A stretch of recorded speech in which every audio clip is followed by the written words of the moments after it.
Hey everyone, this is Jason Lipschutz at Billboard.com, and welcome to the latest edition of the Billboard.com live Q&A. We are here with a special guest, the master satirist, who just released his 13th studio album, Alpocalypse, earlier this year. Weird Al Yankovic, thank you so much for joining us. My pleasure, thank you. Cool, and you're here to answer fan questions.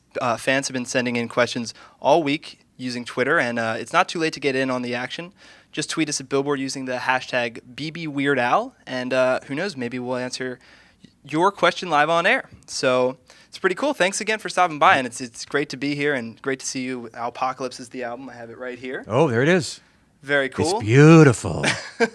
That's you with the four horsemen of the apocalypse and looking very chipper. I think I'm supposed to be Famine there. I'm in third in the lineup. Yeah, so that's me. That's you. And, you know, we have a ton of great questions from fans. Before we get to them, I have a couple questions of my own just about this crazy year you've been having. Kooky. Weird almost. Almost. We have, you know, the album comes out this year, Alpocalypse, your 13th album. And, you know, I want to ask about that a little bit. Just in terms of how this album came together, you haven't had an album in 5 years, which has been your longest gap between albums. And why now? Why is this the right time to return in 2011?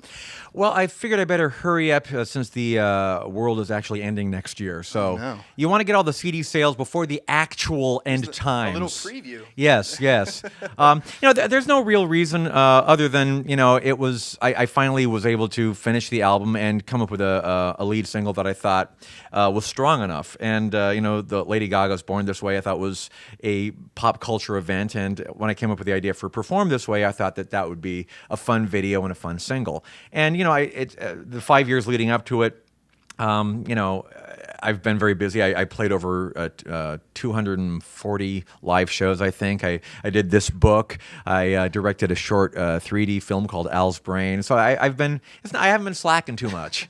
But it finally came to the point where I was ready to unleash the Alpocalypse on the world. Very cool. And, you know, this album, you parody Taylor Swift, Miley Cyrus, T.I., Lady Gaga, like you said, B.O.B. When did you start piecing together each of these songs? What made you decide that these particular songs were ripe for parody? Well, they were one at a time. I mean, I've been scanning the Billboard charts. Thank you very much. And I keep lists. I make lists of songs that are hits, number one hits, songs that I think have some undefinable quality that makes them jump out, lyrical or musical hooks.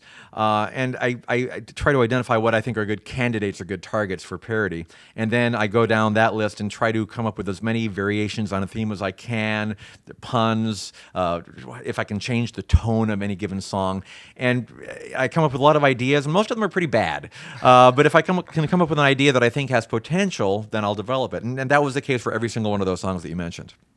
It's funny because pop music changes so rapidly. Some of these artists that you parody weren't even around during your last album, Taylor Swift, Lady Gaga, and you know, you've been doing this for 30 years. How much has the process changed for you? Is it the same process parodying a Taylor Swift song as it was parodying a Michael Jackson song? It sort of is more or less the same process. I like to think that I've gotten better at it over time. But the mechanics of it are fairly much the same. I come up with an idea or a concept. I get permission when I do the parody, so I'll run the concept by the artist, and if they're cool with it, then I'll write the song, we'll record it, and we'll put it out there. Hopefully nowadays, I'm going to start moving more towards digital distribution. Like with the T.I. parody when it came out, Whatever You Like, I was able to come up with the idea for that and get permission and record it and get it out on iTunes within a 2-week period, which in the old CD model or album model, that was impossible. So because a lot of my humor is timely and topical, that's very exciting for me. So I still want to stay with physical media. I still like CDs, but I want to try to incorporate more of that immediacy for my future projects.